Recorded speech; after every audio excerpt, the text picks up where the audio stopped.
কিছু কিছু মানুষ আছে দেখবেন যাদের মুখে মধু আর অন্তরে থাকে বিষ। ঠিক তেমনই এই ফুল গাছটার ফুল যতই সুন্দর হোক না কেন, এই ফুলের আগাটু মাথা সব জায়গায় বিষে ভরা। ছাদ বাগানে সাপ থাকুক আর না থাকুক, এই গাছটা থাকলেই সাপের অভাব একদম পূরণ করে দেবে। খুবই মারাত্মক একটা বিষাক্ত গাছ, আর এই গাছটার নাম হচ্ছে করবী।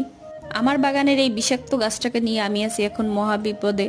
এখন এমন একটা জায়গায় রাখতে হবে যে জায়গাটা আমার বাচ্চারা ধরতে না পারে। অনেকের বাড়িতেই হয়তো এই গাছটা আছে, কিন্তু তারা জানেও না যে এই গাছটা বিষাক্ত।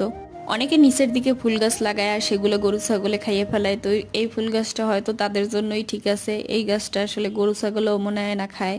গাছটা যতই বিষাক্ত হোক, এর ফুলটা কিন্তু খুবই সুন্দর। অনেক দিন আগেই আমি এই গাছটা এনে রাখছি, আজকে লাগিয়ে ফেললাম। যদি কখনো ফুল ফোটে তাহলে অবশ্যই আপনাদের রক্তকরবীর ফুল দেখাবো।